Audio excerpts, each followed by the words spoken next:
Bom, galera, tô um pouco nervoso aí. É a primeira apresentação assim, mas a ideia é incentivar, a ideia é agregar um pouco aí, né? E crescer junto disso também. Acredito que isso colabora bastante aí no meu perfil profissional, junto da equipe, da galera, né? E agrega sempre mais conhecimento. A gente vai falar um pouco aí sobre o Deno, né? O Dino, por assim dizer também. Teve um hype muito grande aí nos últimos dias, eu trouxe até um gráfico aí para a gente poder estar tendo uma ideia de como foi isso. E ainda está em alta, na verdade, por mais que a gente veja uma queda ainda, tem uma galera falando, tem uma galera gerando conteúdo em relação a isso. E a gente entender um pouco do que é essa tecnologia, qual o impacto que ela vai trazer para a gente, e se haverá impactos, né? E se de fato é um possível candidato à substituição do Node, né? Que é a polêmica que a gente tem escutado por aí, né? Que é o que chama mais atenção, assim, inicialmente, por assim dizer. E a gente vai fazer uma dinâmica que é a seguinte: eu vou fazer a apresentação, aí no final a gente abre para algumas perguntas. Como é um assunto muito novo, eu tenho acompanhado, eu tenho buscado conteúdo a respeito e eu espero poder colaborar respondendo as perguntas. Acredito que devido ao hype, assim, muita gente já conheça um pouco, já tenha buscado alguma coisa e talvez se faltar algum tipo assim de conhecimento meu a respeito de alguma coisa, a galera aí pode estar colaborando. E vamos dar seguimento aí. Vou tomar uma água aqui. E à medida que a gente for apresentando aí, eu acho que eu vou ficando mais à vontade. Bom, então a gente teve esse hype muito grande assim nos últimos dias em relação ao Dino, né? Ou Deno, como queira chamar. Eu falo Dino porque a gente vai ver que ele lembra muito um dinossauro, né? Então talvez a pronúncia não seja exatamente Deno, mas Dino. Acho que a gente fica mais claro assim. Só que a própria palavra Deno, né, ela tem uma variação aí da palavra Node, e não é à toa isso. Isso é porque ele vem, é uma tecnologia desenvolvida pelo mesmo criador do Node, a gente vai ver isso mais para frente. O assunto, por mais que pareça, ele não é um assunto tão novo, por assim dizer, que é uma coisa que apareceu nos últimos 3 meses, não foi isso. Na verdade, começou em 2018. A gente pode ver que em 2018 teve uma galera falando, teve uma galera gerando conteúdo a respeito. Então, ele não é assim uma coisa dos últimos meses. Só que também não é algo novo, é algo novo, né? Porque 2 anos aí é uma tecnologia que ainda está nascendo e que não está tão madura. Esse hype todo se deu também devido à primeira versão que saiu dele. E, então isso daí fez com que a galera já quisesse gerar conteúdo, já quisesse fazer algumas POCs. E então a gente teve essa alta, né? E uma das perguntas que vem quando a gente está falando do Dino é como seria o Node, né, se ele fosse construído nos dias de hoje? E por quê? Por que disso? Porque em 2018, que foi quando começou esse assunto sobre o Dino, Ryan Dahl, que é um dos criadores do Node, ele deu uma palestra na JSConf falando sobre 10 coisas que ele lamentava sobre o Node. O que isso aí acabou trazendo um pouco de impacto assim na galera, nos devs, a galera começou ouvindo isso, né? A galera começou a se preocupar um pouco. E se você pesquisar sobre isso depois, você pode até ver quais foram os pontos que ele levantou, o que ele abordou em relação a isso. Não é uma coisa assim, o Node não serve mais para gente, o Node não dá mais conta, o Node é um problema. Não chega a ser isso, mas digamos que o criador do Node ele pensou em algumas melhorias que o Node pudesse ter. E se a gente for olhar aí, o Node ele surgiu em meados aí de 2019, 2009 e essa palestra foi em 2018, quer dizer, você teve um período de aprendizado aí, teve um período em que Brian Dow pode ter observado algumas coisas, pode ter tirado algum conceito disso e viu que de repente precisasse de uma melhoria, mas é fato dizer que o Node ele mudou a experiência do desenvolvedor, seja ele web, ali no front, no back, o Node ele, de fato mudou a experiência do dev ao cliente, ele mudou geralzão, assim, tipo, a forma como a gente trabalha hoje, a gente desenvolve hoje, a forma como a gente lidar com o ambiente de dev e de produção, o Node ele trouxe um impacto muito grande. O Node ele agregou tanto para a gente que quando ele surgiu, ele trouxe uma nova abordagem, ele trouxe uma nova uma nova experiência de desenvolvimento do JavaScript, né, da linguagem JavaScript, sendo implementada em N plataformas. Então ele mostrou que era possível você escrever JavaScript para desenvolver mobile, para desenvolver desktop, e o JavaScript não estaria rodando mais na web. O JavaScript, aquela linguagem polêmica que no seu início era uma linguagem muito é, verbosa, por assim dizer, né? Você tinha que escrever muito para fazer pouco, tanto que quando o jQuery surge, ele vem com o slogan dizendo escreva menos e faça mais. E jQuery trouxe umas mudanças muito grandes assim que a ECMA implementou posteriormente. E o JavaScript ele vem amadurecendo, por mais que seja muito polêmico ainda, tem algumas coisas ainda que a gente sempre quando olha vira um motivo de piada. De fato ele vem amadurecendo, de fato ele vem crescendo. E por ser a única linguagem que a gente tem aí rodando na web, né, ali no front ali, então a gente vê um crescimento muito grande de frameworks, tecnologias, bibliotecas em cima do JavaScript. Mas ali por baixo sempre ainda tem o JavaScript.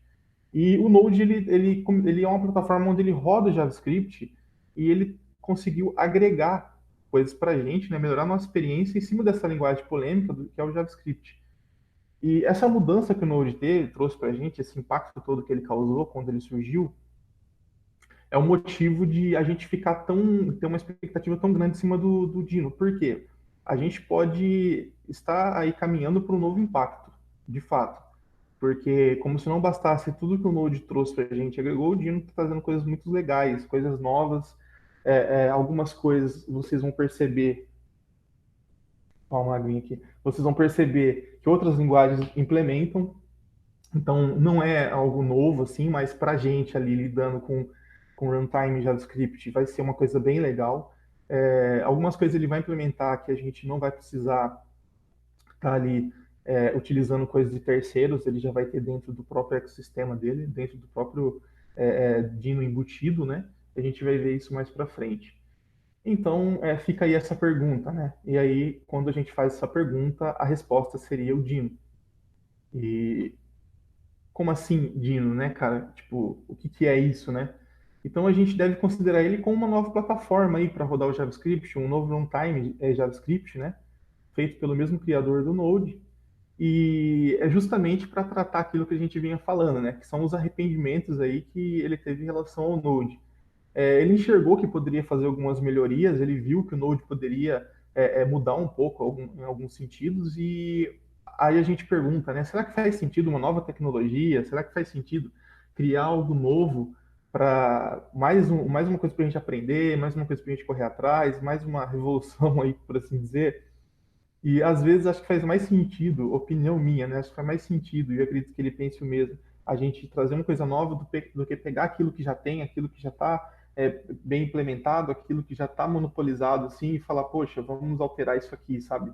Ali na raiz, assim, da execução. Então, tipo, faz mais sentido você trazer algo novo e trazer uma opção, por assim dizer. Então foi isso que aconteceu. Tá surgindo o Dino, tá trazendo coisas novas aí. Dessas coisas novas que ele vem trazendo pra gente, tem algumas melhorias aí, né? E é impossível citar essas melhorias se não comparar com o Node, né? Obviamente. Então, o Dino ele vem, agora essa tecnologia ela surge, e ela já surge polemizando, porque tipo assim, adeus Node Modules, né? Tchau, porque hoje a Node Modules é aquela pasta onde fica todos os pacotes, dependências do Node. Galera, me perdoa, o interfone tá tocando, é um segundinho. Não é. De boa, velho. Vai lá. Eu não esperava, só um momento. Acho, fica tranquilo.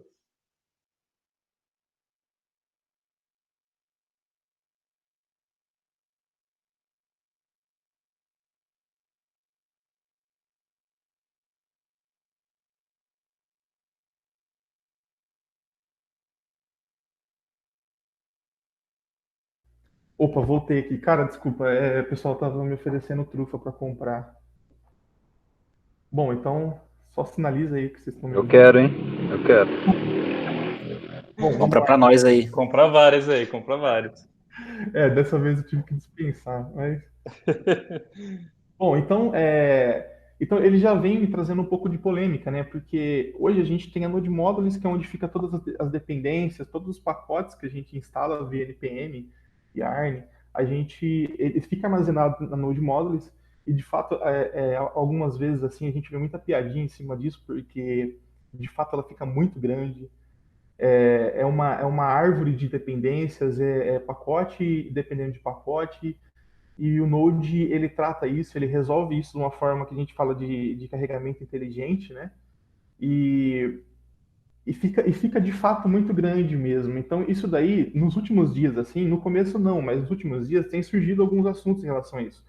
Tipo, por que a gente tem um Node que de repente é uma plataforma tão leve, mas a gente tem uma árvore de dependência gigantesca, a gente tem que carregar essa Node Modules junto, por exemplo, no nosso projeto, não no repositório, mas no nosso servidor, essa Node Modules está lá, e não poderia ser melhor, isso aí não poderia performar melhor, isso aí não poderia ser uma coisa menos complicada, menos complexa, por mais que a gente não tenha que lidar ali na mão com essa pasta, esse diretório, mas será que não daria para gerenciar a dependência de uma forma mais fluida? E aí a gente vê, então, algumas propostas aí que eu vou citar mais para frente.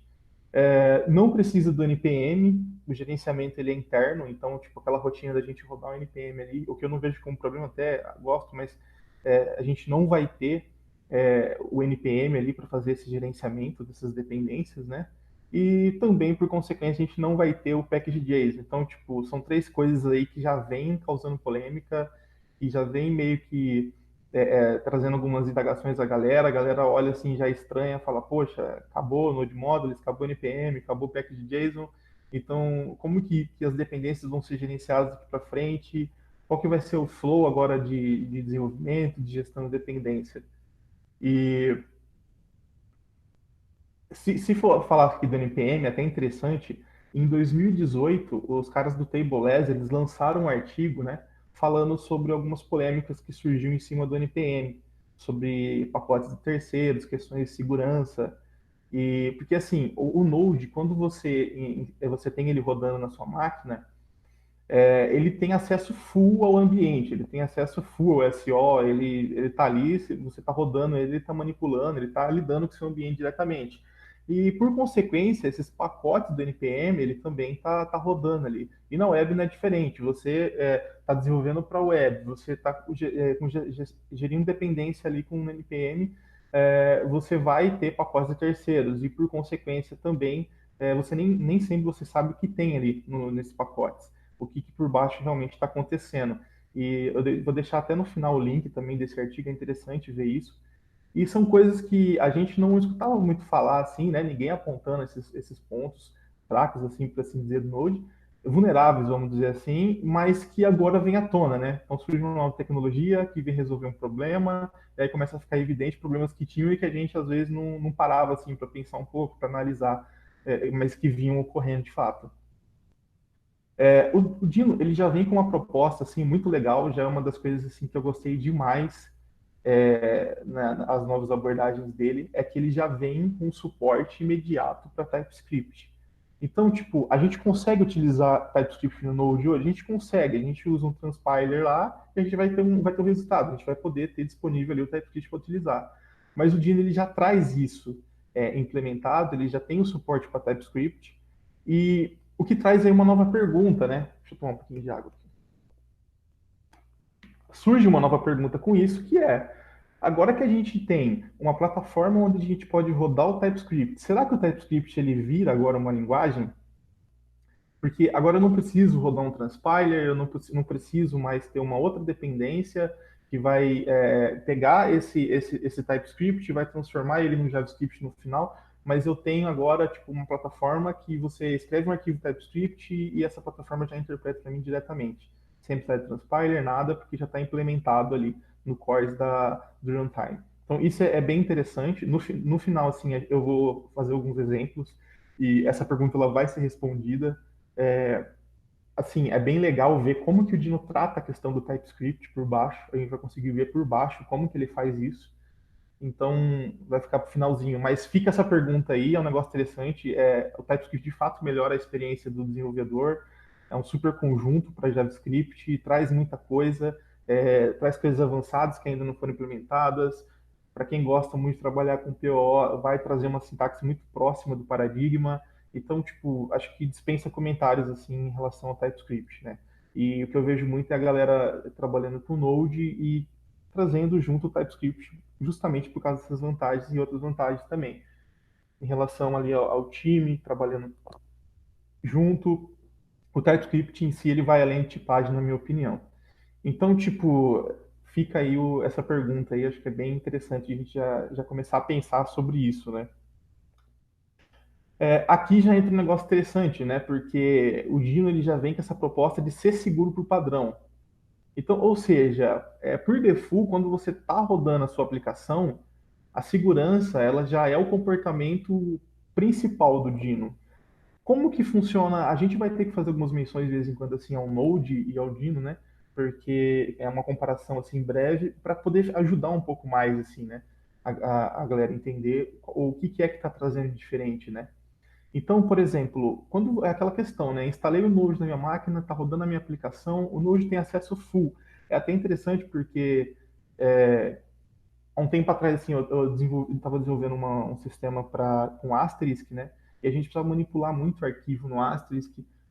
O Asterisk, não sei se a galera conhece, mas é uma tecnologia para trabalhar com telefonia VoIP. E você lidar com muito arquivo, você lidar com muito evento, você lidar muito com SO. E, cara, tipo, a gente precisava muito reescrever arquivo, a gente precisava mapear arquivo, e o Node ele tinha esse acesso. Então, tipo assim, a gente conseguia, sem precisar dar permissão nada, a gente estava ali no SO, então a gente conseguia lidar com o ambiente, com o arquivo de forma fácil, direta, sem ter nenhum tipo de problema. Por consequência, entra aquela questão também, será que meus pacotes do NPM que estavam ali também, será que eles também não poderiam estar tendo esse acesso à minha rede de telefonia, à minha configuração SIP, meu protocolo SIP ali, tipo, com certeza poderia. Então agora a gente começa a pensar nisso e começa a vir algumas preocupações, né? Mas assim, nada que impeça a gente de monitorar, a gente também de ter uma rastreabilidade também se algo estiver acontecendo. Mas são perguntas interessantes de se fazer. E o Node, ele tem esse acesso. E não que seja um problema, desde que a gente saiba lidar com isso, desde que a gente saiba que ele tem esse comportamento, né, que a gente reflita sobre isso.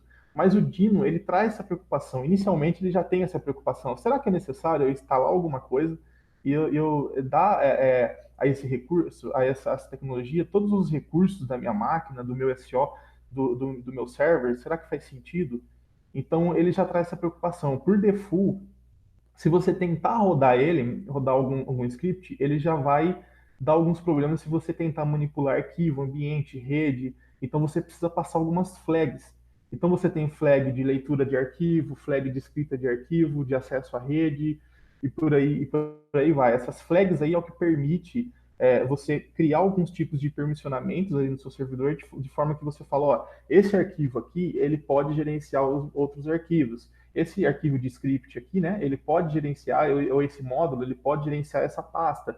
Então, você dá acessos específicos para recursos específicos, né, para script específico seu, para módulos específicos da sua aplicação. Isso é muito interessante. Você tem uma segurança maior, você tem uma autonomia maior aí para pensar em questões de segurança, e você só vai realmente fornecer recursos na sua whitelist para módulos e dependências que realmente necessitam desses recursos, algo que realmente faz sentido.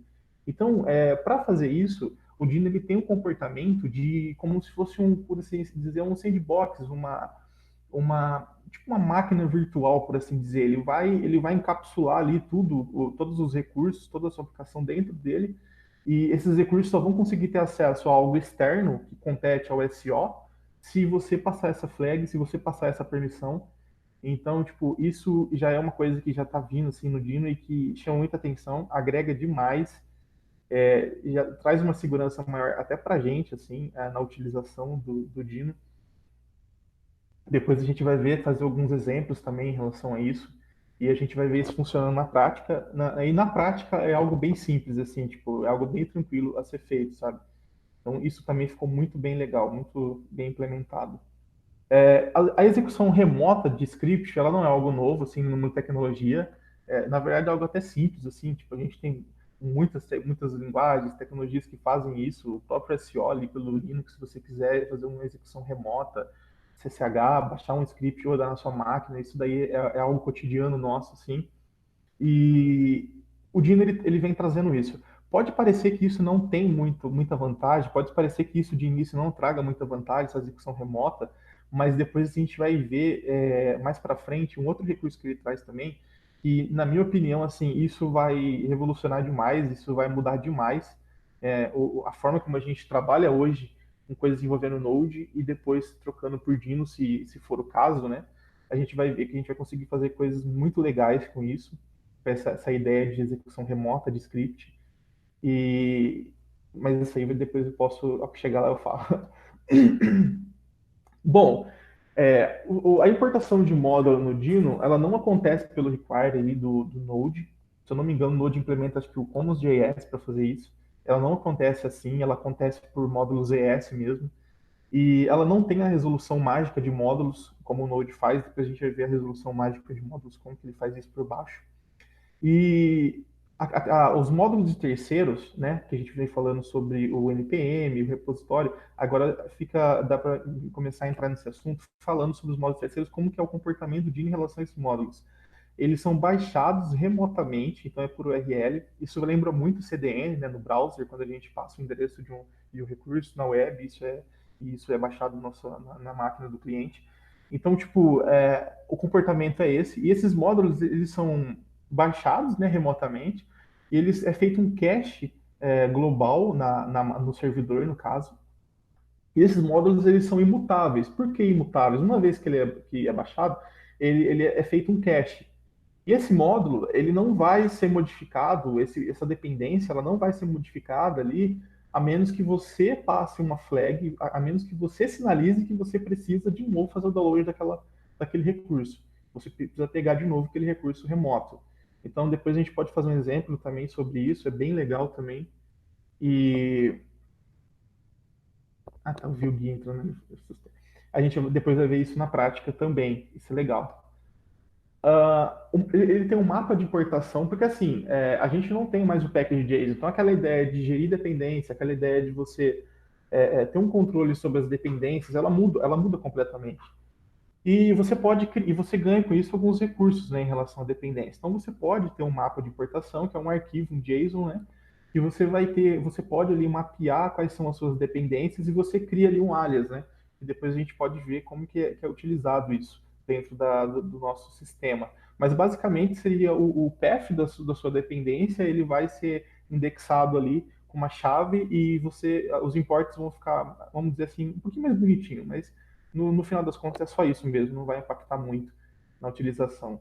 Mas é legal saber que tem esse mapa de importação. Não substitui o package JSON, não vai ter o mesmo comportamento, mas você vai ter uma visibilidade maior dos pacotes que você tem ali. E tem uma outra forma também de lidar com os pacotes de dependências que depois a gente vai ver. Bom, vamos falar um pouquinho sobre o algoritmo de resolução de pacotes do Node, né? Como que é feito aquele carregamento inteligente, o carregamento mágico, né, do Node. Ora, a chamada require ela procura um arquivo com algumas extensões, por exemplo, JS, JSON, Node. Então, quando você faz um require ali no recurso, no Node, ele vai procurar um arquivo que tem essa extensão. Só que ele sair fazendo algumas verificações, ele vai verificar no barra, no ponto barra, vai fazer essas verificações para você, se você não passar nada. E aí, ele vai começar, ele assume também, né, que essa dependência ela pode estar no Node Modules, então ele vai procurar no Node Modules. Só que se a Node Modules não tiver naquela pasta, ele vai fazer uma busca recursiva ali no seu sistema de arquivo até ele conseguir atingir a raiz do sistema e conseguir encontrar a Node Modules se for o caso. Então, percebo que por baixo dos panos o Node se vira em fazer isso. Ele faz isso para a gente e a gente não vê isso acontecendo. O Require também ele vai procurar. Deixa eu tomar só uma aguinha aqui, só um momento. Estou nervoso, estou com a garganta seca. O Require ele também vai procurar dentro do nosso package JSON, porque as nossas dependências que estão ali no Node Modules, elas são indexadas ali no package JSON. Então, o package JSON ele tem um ponto de entrada, ele tem um arquivo principal ali que ele faz um ponteiro para esse arquivo, e aí fica mais simples o Node resolver isso, analisando esse package JSON, entendendo se isso é uma dependência de terceiros, analisando aonde é que está esse arquivo de entrada, para ele encontrar onde é que está o pacote e fazer a importação do pacote. Então, ele também vai procurar no package JSON para resolver esse arquivo. E perceba então que tem uma série de passos que o Node faz, assim, que a gente não percebe, que eu, na verdade, até considero que ele faz isso de uma forma muito boa e que a gente acaba não percebendo, mas que isso agora a gente acaba também que tendo uma mudança muito radical em cima agora do que da nova proposta do Dino. Ou seja, a gente não tem esse tipo de abordagem agora. E os carregamentos de módulos, eles são feitos via URL, eles são cacheados, eles têm um ponteiro direto para a dependência, então a gente vai conseguir ver isso funcionando mais para frente. Bom, então esse é o algoritmo de resolução de pacotes do Node. No dia a dia, na utilização, assim, normalmente quando a gente sobe uma aplicação Node e no escopo global a gente joga os requires ali, as importações dos nossos módulos, essas importações elas são feitas, elas ficam em memória. Então o Node ele sobe, ele importa e aquilo permanece ali em memória.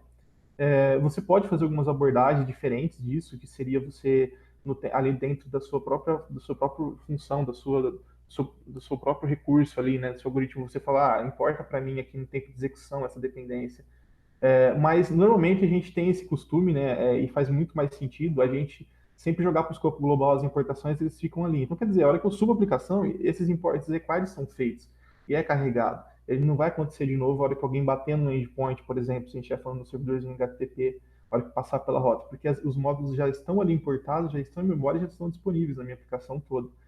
Então, tipo, na prática, a gente não dá para ver isso como um problema. Mas é legal saber como que o Node lida com isso, com as dependências e o carregamento dele.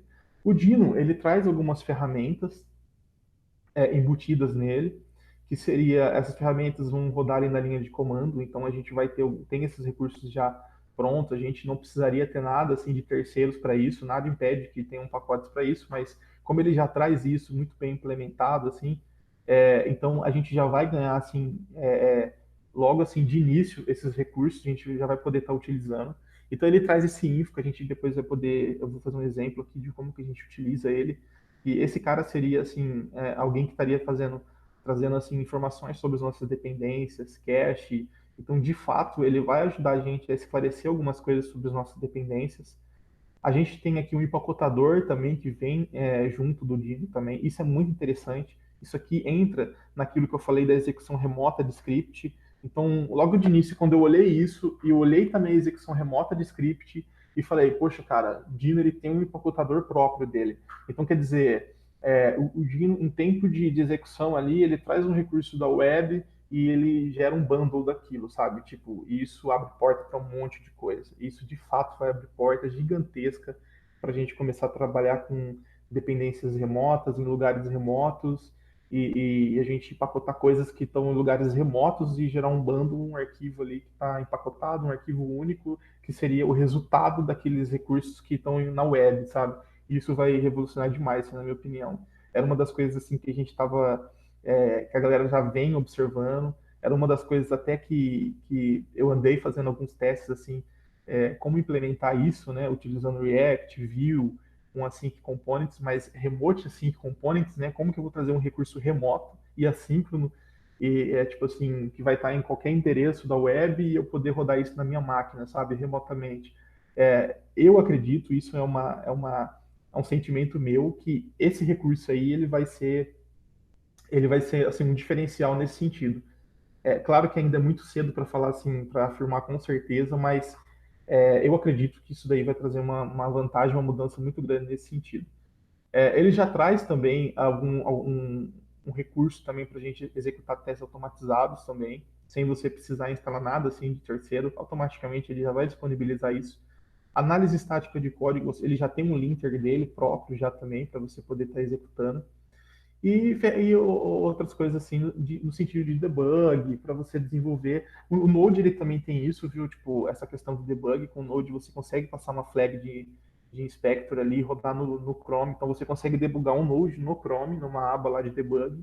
E então isso aí, tipo assim, acaba que não sendo novidade, mas é legal saber também que ele tá implementando, tá trazendo isso também. É uma das coisas que eu acho muito legais, assim, de fazer debug com o Node. Bom, aí as APIs do Dino, elas são baseadas em promessas, então a gente, tudo que o Dino tem de recurso assim, implementado em suas APIs, ela vai sempre retornar uma promise, e diferente do Node, que algumas coisas ele vai retornar um callback para a gente, e aí a gente começa a ter aqueles problemas de callback hell, né? E aí você começa a ter retorno de callback em cima de retorno de callback.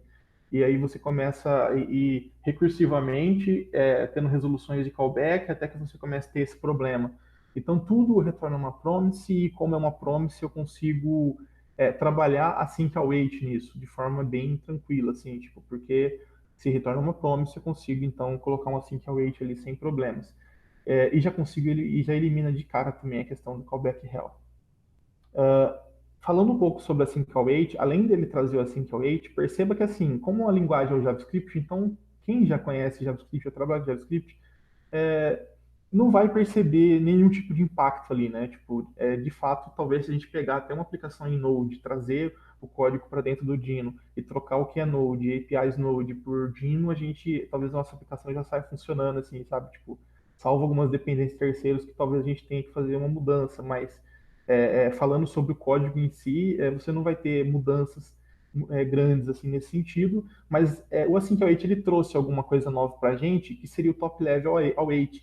Porque a gente sabe que hoje, se a gente vai utilizar o Async-Await, a gente precisaria passar uma função ali, async, e dentro dela a gente teria um await. Só que com o Dino você já traz, você pode jogar para o nível superior, o await, sem precisar ter um async antes, nada disso. Então, tipo, isso é muito legal. Eu acho que já melhora bastante assim a escrita. Eu vejo assim que tipo, cara, a forma como a gente tem que fazer hoje não é um problema, assim, né? Não vai trazer um impacto nenhum, mas se você puder trabalhar dessa forma como a gente está vendo aqui, de você poder trazer o await para o nível superior, sem precisar ter um async antes, nada assim, tipo, acho que isso aí já é muito legal e já começa a trazer começa a fazer uma diferença, assim, na experiência de desenvolvimento do dia a dia, né? A gente tem também um exemplo ali, ó, da importação, como ele faz a importação remota, né, de um pacote, e aí isso aí seria um servidorzinho Node, né? Um servidorzinho HTTP, no caso. E a gente depois vai rodar esse servidorzinho na mão também, a gente vai poder ver isso funcionando. E perceba que interessante é que esse server, ele está dentro de um loop, desse for await aí, isso é bem interessante. Então, tipo, cada requisição que vem, ele vai iterar a request, né, jogar para um contexto de requisição que você pode depois resolver no endpoint. Isso é bem interessante.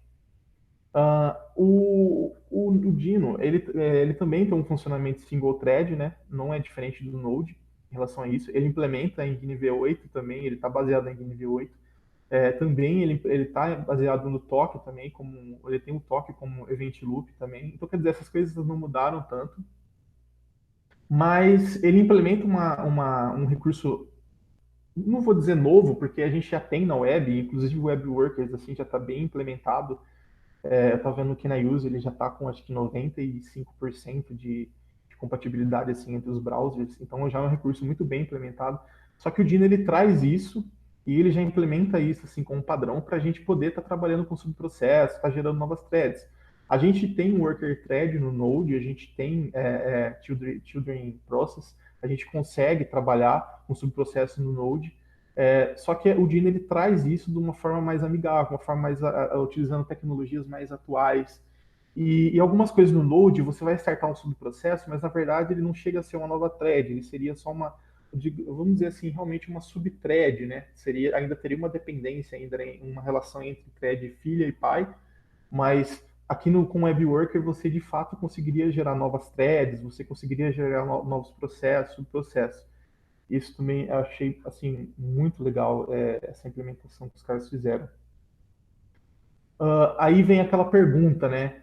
Tipo assim, aquela pergunta que não quer calar, né? De fato, o Dino ele vai ser uma substituição para o Node, visto todos esses recursos, as mudanças, essa declaração polêmica do Ryan Dow assim, em relação ao Node, né? Será que de fato a gente consegue ter um substituto? Ora, ele de fato, na minha opinião, ele é um candidato, sabe? Tipo, ele vem trazendo coisas assim, fazendo coisas que o Node faz e trazendo abordagens assim mais modernas, recursos assim até melhores, um pouco mais de segurança, então e autonomia. Então, quer dizer, de fato ele é um grande candidato.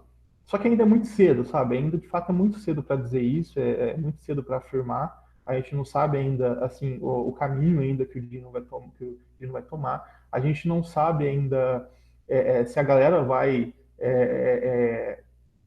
aceitar isso de uma forma muito assim, abrangente, né? Se a gente vai começar a aceitar o Dino tão bem como a gente teve a aceitação com o Node ele já é bem popular, o Node ele já está muito bem implementado, o Node a gente já tem muitos projetos rodando em cima do Node, a gente tem repositório gigantesco no NPM disponível para o Node, recursos do NPM a gente conseguiria até implementar no Dino, mas teria que ser para o URL também, mas algumas coisas seriam uma limitante, né? O que for de API Node não vai funcionar, obviamente, mas ainda assim você percebe que não dá ainda para o Dino ainda ele tem que caminhar muito para ele chegar no Node, né? Nesse sentido. Então, de fato, é muito cedo para dizer, mas o que não dá para negar é que ele é um grande candidato a essa substituição. Mas vamos para a declaração formal, né? Para a declaração que o Ryan Dow fez. Essa é a minha opinião, né? Tipo, ele é um candidato, sim, de fato. Mas vamos saber qual que foi a ideia, né, da criação do Dino na cabeça do Ryan Dow.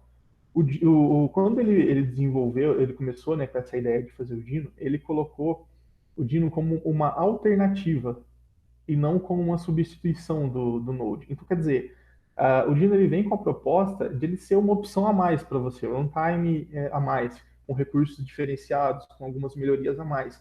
Mas não que, tipo, o Node vai morrer, o Node não serve mais para a gente, o Node acabou, o Node tem alguns problemas com relação ao seu gerenciamento de pacote, ou o Node, tipo assim, tinha problemas que antes a gente não percebia, agora está começando a ficar evidente, o Dino veio para mostrar esses problemas, então vamos migrar para Dino. Não dá para dizer isso, não dá assim para ir por esse caminho assim, porque ainda é muito cedo e o próprio criador traz o Dino como uma alternativa. Então, inicialmente a gente olha ele como uma alternativa. Agora, o futuro irá dizer, né? O futuro vai mostrar para a gente algumas coisas. Que ele é legal, que ele traz muita coisa boa assim para a gente, isso aí é fato. Eu tenho alguns links aqui que eu vou disponibilizar. É um material que eu pesquisei, um material que eu dei uma estudada assim para poder trazer esse conteúdo. Tem muito pouca coisa ainda. Eu fui na documentação, eu dei uma olhada assim, mas de fato ainda é muito pouco, é muito cedo ainda, né, para a gente poder estar gerando bastante conteúdo em cima do Dino. Mas perceba que os caras estão implementando já Dino, já tem frameworks rodando em cima do Dino já. Esse OAK aí seria um equivalente Express do Dino. A gente já tem implementações com GraphQL, Mongo. Os caras já estão gerando conteúdo, já estão gerando POC em cima disso. Então seria legal assim dar uma olhada nesses links aí, já ver o que os caras já estão fazendo em cima. E é muito rápido, sabe? Talvez assim, tipo, nos próximos 2 anos a gente já tem uma galera assim já grandes referências, assim, utilizando o Dino já para valer. Hoje ainda é cedo, hoje ainda não é aconselhável assim, estar utilizando em produção, devido a ele ainda estar muito cru, assim, algumas funcionalidades ainda dele não estarem assim pronta para implementação, né? Mas já tem uma galera já testando, já tem uma galera observando, acho que é legal a gente manter antenado em relação a isso, né? Se manter assim bem positivos em relação a isso. Eu vou agora fazer um, entrou alguém.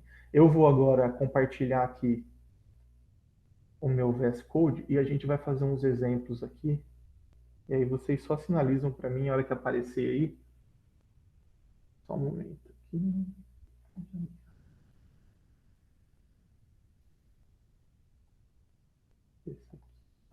Apareceu aí? Tá carregando, vamos ver.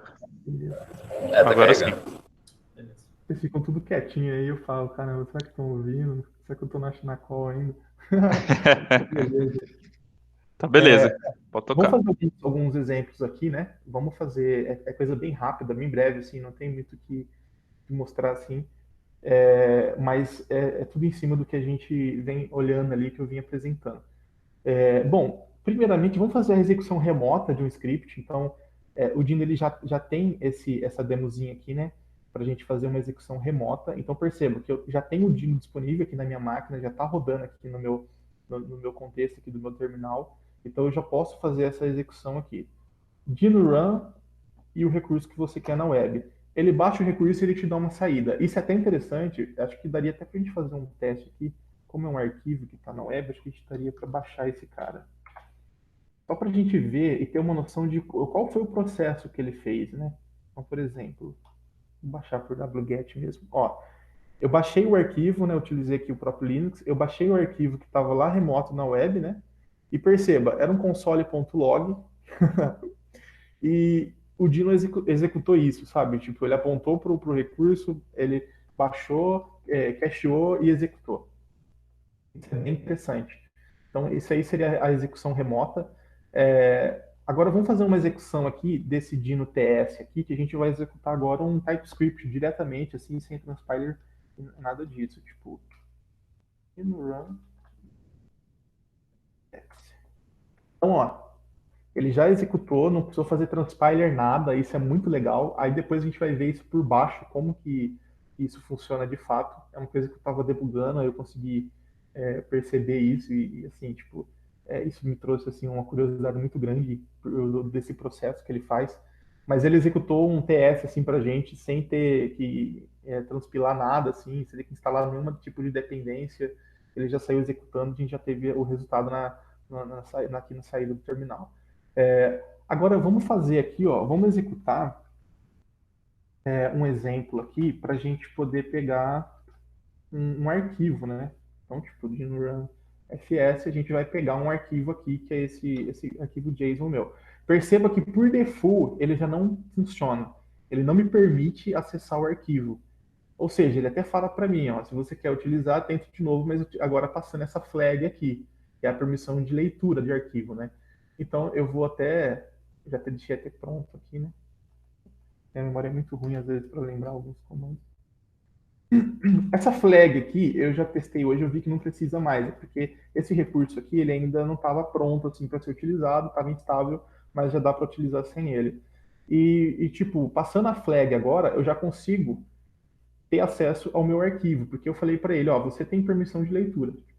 Simplesmente isso. Você pode ler arquivos aqui na minha máquina. E então esse recurso aqui, esse script aqui, né, ele pode então fazer a leitura do meu arquivo que está aqui no diretório e dar uma saída do conteúdo. Simples assim. Então eu consegui já de forma fácil, rápida, fazer uma gestão aqui de permissionamento, de leitura de arquivo, passando só uma flag, sabe? Isso para mim assim já é uma coisa bem legal e simples assim. Aqui, agora a gente vai fazer a gente tem um servidorzinho aqui rodando, então a gente vai executar esse servidor. E como é um servidorzinho HTTP, ele vai precisar ter acesso à rede, então a gente também vai ver isso funcionando na prática. Então eu vou mandar executar aqui esse cara. Não vou conseguir utilizar também porque eu não passei a flag de permissionamento de rede. Então, se eu quero startar o meu servidor na porta 3000, eu quero utilizar a rede, ora, então eu preciso dar um permissionamento para ele ter esse acesso à rede. Então, também vou precisar passar o permissionamento aqui.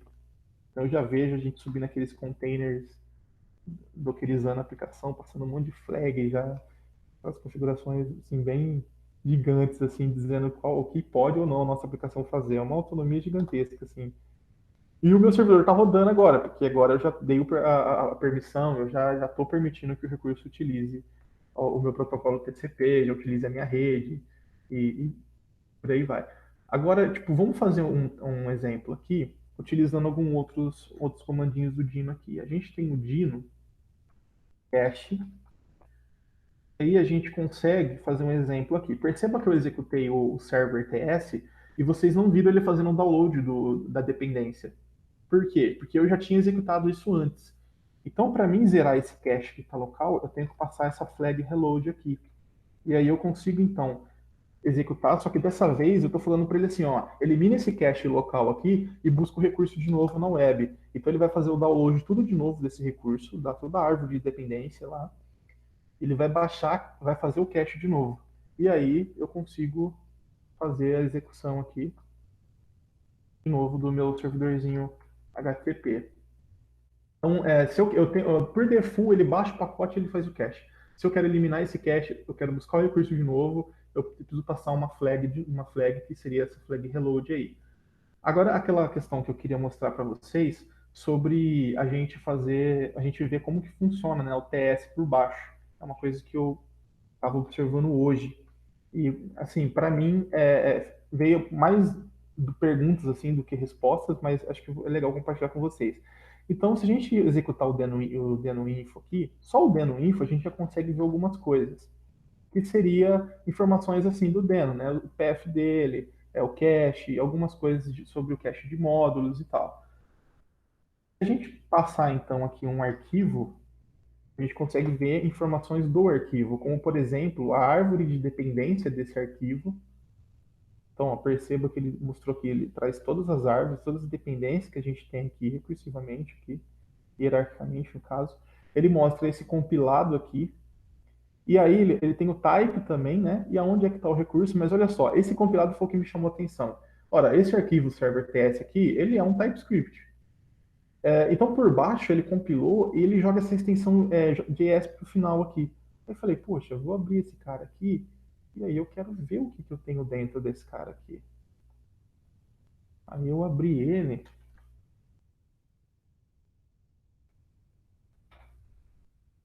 Eu abri ele aqui e aí eu vi que ele jogou o meu. Ele jogou esse JS para o final aqui. Peraí, fazer um exemplo aqui. Esse aí vai ficar muito. Ele vai mostrar exatamente o que tem. Ele pegar o deno TS aqui.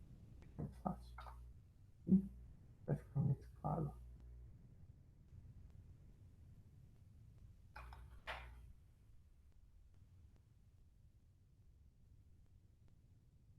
Mas nota que esse cara aí já está dentro da pasta cache, você viu lá? Hã? Então, só nota que ele já está, esse arquivo .js no final já está dentro da tua pasta de cache local ali, ó. Gustavo.cache, tá vendo? Então, eu tô tentando pegar ele lá, sabe? Tipo, fazer um catch nele. Aqui, ó, consegui. Já é mais fácil, vai fazer um catch, já vi que eu erro o caminho lá. Então perceba, tipo, eu tinha um arquivo TS, aí eu fiz a execução dele, só que o compilado desse arquivo, ele me gerou uma extensão do final JS. E o resultado desse arquivo aqui não é um TS, é um JavaScript. Então isso aí eu estou trazendo aqui, na verdade, não é uma resposta, é na verdade mais uma pergunta para vocês pesquisar e ir atrás disso também para a gente tentar descobrir o que, que é isso. Eu não encontrei assim uma explicação sobre isso ainda, mas aparentemente, por mais que ele execute nativamente o TypeScript, no final ele ainda está trazendo um JavaScript para a gente. E isso eu tenho para mim que talvez seja por causa que a gente tem a possibilidade de rodar ele na web, diretamente na web. Então, o resultado desse transpiler aqui, dessa compilação, por assim dizer, poderia ser um conteúdo que você possa executar diretamente na web sem ter nenhum tipo de problema. Mas é interessante ver esse comportamento de saída aqui do arquivo, né? Como que ele fez isso. Voltando aqui agora.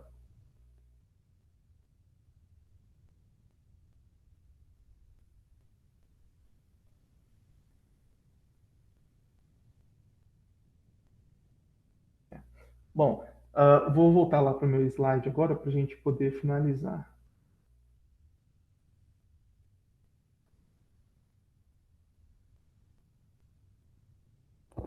A hora que aparecer aí, vocês me falam. Nossa, tem 10 comentários aí, cara. Nossa, tô com medo, hein? Bom, apareceu a tela aí? Tá aqui, tá aí já, cara. Sim. Beleza. Bom, então, finalizando aí, né? Tipo, agradecer essa oportunidade, né? Tipo, já meio que pedir desculpa, assim, se caso eu dei alguma falha, travei em algum momento, assim, tipo, se Que eu isso. baguncei um pouco, porque realmente, como para mim é novidade totalmente, assim, é a primeira apresentação.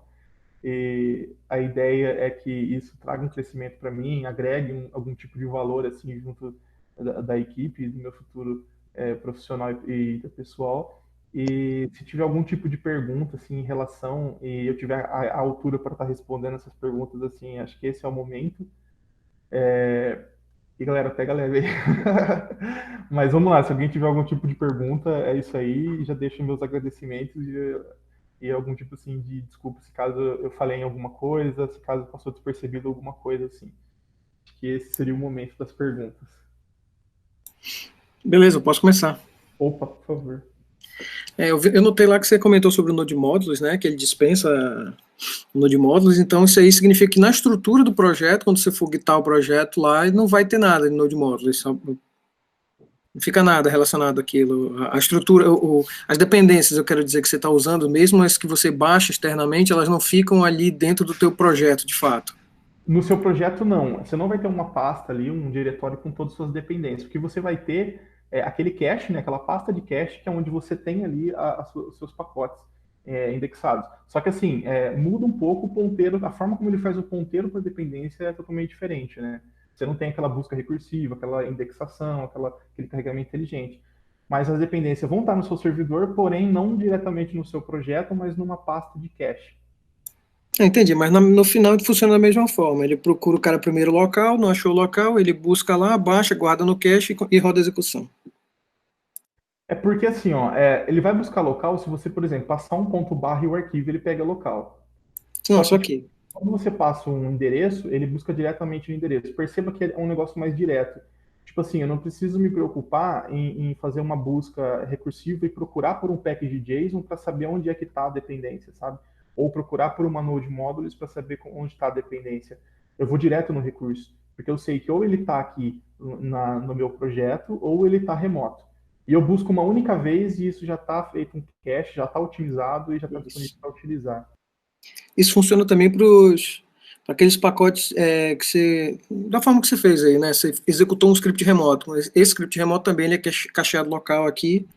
Isso, exatamente. Cara, isso é sensacional. Eu tô pensando que não é nenhuma pergunta, mas acho que você também já mexeu bastante com Docker, Juliano. Eu fico pensando o quão melhor vai ser para usar o Dino, na verdade, com Docker, porque acho que o grande problema é quando você vai fazer uma imagem, vamos supor que você tem uma aplicação feita em não vem ao caso, eu acho, mas às vezes você tem que instalar um monte de dependência com NPM numa aplicação, e o NPM, às vezes, você consegue instalar uma dependência com o Node 10.3, não consegue com o Node 12, e vice-versa, você depende do NPM ou do Yarn, e dá um monte de conflito. Você chegou a testar alguma coisa com Docker, tentar dockerizar uma aplicação para conseguir rodar com o Dino? O quão mais fácil é para você não ter essa dependência, mas ao mesmo tempo, o quão ruim é não ter o package JSON para você ter o controle das suas dependências de dev, pinar a versão, coisa do tipo. Você acha que é muita vantagem não ter o package de .json?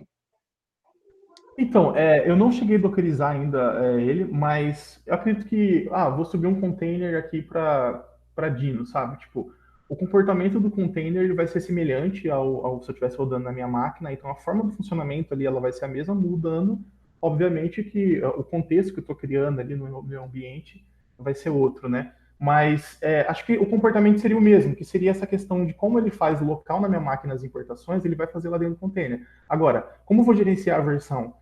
Como a gente faz essa importação remota, perceba que você consegue passar a versão ali, né? Então, tipo, eu estou importando aqui remotamente essa versão. Então, ele vai trazer exatamente aquela versão. E você tem também aquele mapa de importação, ali você também passa a versão. Agora, eu quero trazer uma atualização, uma nova versão, aí você precisaria, de fato, zerar o cache, atualizar o número de versão, sabe? Eu acho que realmente começa a fazer sentido essa pergunta, já começa a ter realmente sentido. Tipo, o quão custoso vai ser fazer esse gerenciamento agora, né? Tipo, mas eu acredito que até lá, como é muito novo, até lá os caras ainda vão criar alguma coisa, vai ter algum vai ter alguma tool, né, no CLI, alguma coisa do tipo que faça. Eu ainda não vi nada a respeito, sabe? Uhum. Mas hoje a forma como ele faz passa o número de versão ali na sua importação e a gente traz essa versão e faz o cache dela. Se eu preciso atualizar, então eu zero o cache e trago de novo o recurso, sabe? Mas é interessante.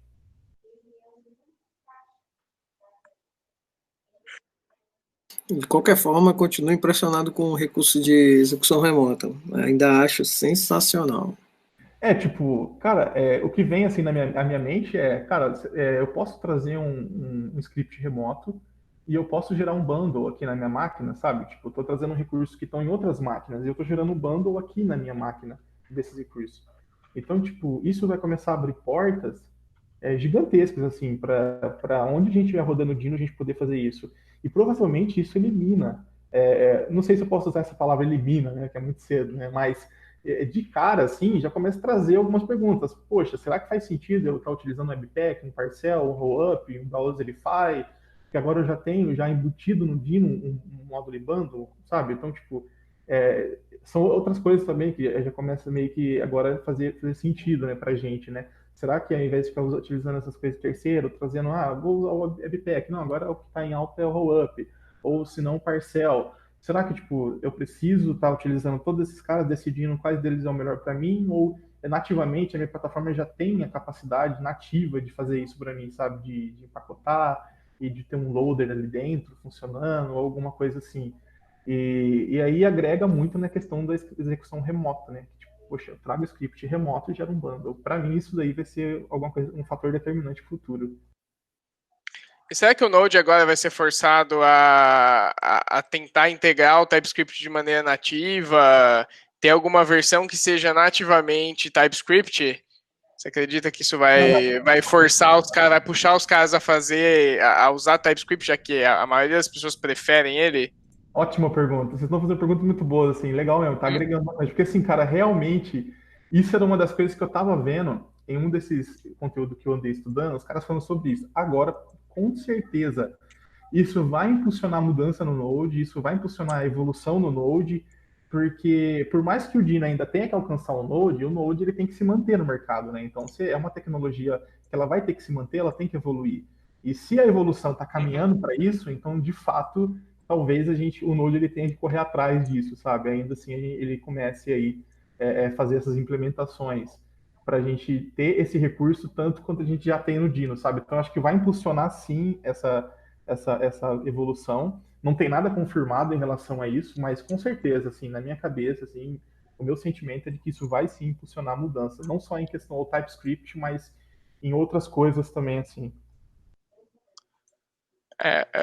Eu penso na Microsoft talvez num futuro comprando o Dino, na verdade, ficando com o Dino, pegando e virando uma mantedora oficial do Dino por usar TypeScript já, e eu vejo um mundo onde a Microsoft pega isso e fala, beleza, o Dino é nosso. A gente já tinha o TypeScript que é nosso, e por que não o Dino? Você é um visionário, hein, Fabiano?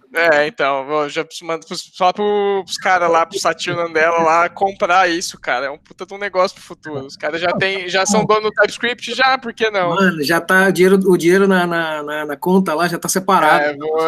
Acho que eu vou comprar umas ações da Microsoft, cara.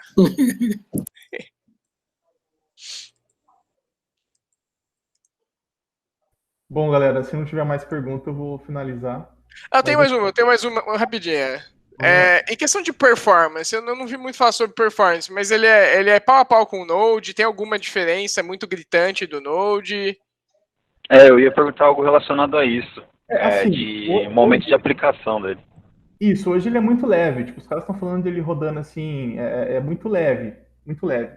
Mas eu não vou lembrar, eu tentei lembrar aqui, eu não vou lembrar agora exatamente o tamanho dele, mas por ele ser novo, obviamente que ele ainda não tem muita coisa. Ele não traz ainda tanto recurso, ele não traz ainda tudo que o Node tem.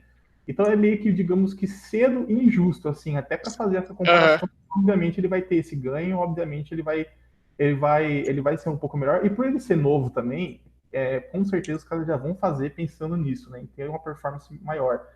Mas como ainda é muito cedo, ele é novo e tem muito pouca coisa para ele, então eu acho que de fato ainda é muito cedo assim para fazer essas comparações. Tanto que o pessoal está gerando conteúdo focando mais no que ele tem trazido assim de novo, realmente assim em recurso, mas os caras ainda não estão fazendo benchmark ainda. Mas eu acredito que seja por isso, né? Por ser muito novo. É que eles operam também dentro da mesma premissa, né? Tanto o Node quanto o Dino, querendo ou não, a base do Dino é boa parte do Node. Em termos de premissa, de assincronidade, de como ele executa o event loop. Por isso que eu fico pensando, assim, em termos de performance, não deve ser nada diferente. Deve ser pau a pau, talvez um pouco menor, por ter mais bugs, por ser uma coisa mais nova, né? Mas eu não sabia se alguém tinha feito algum tipo de comparação, se tinha visto alguma coisa do tipo, para saber em questão de performance se há algum ganho. De fato, porque você tem ali o Node rodando na sua máquina e a sua aplicação ela é grande, tanto quanto o número de dependência que você tem ali rodando. Então, tipo, Uhum. o cores, assim, em si, do Node é que é a questão, né? Tipo, o quão grande é o Node, o cores dele, a raiz dele, as APIs dele em relação ao Dino, né? E aí, Uhum. acho que entra realmente essa questão aí que você falou. Beleza. Bom, galera, agradecendo novamente aí eu finalizo. Eu falei meia hora, até me desculpa aí, acabou passando, está falando as meia hora. Mas eu agradeço a oportunidade de novo aí e vamos que vamos. Tamo junto.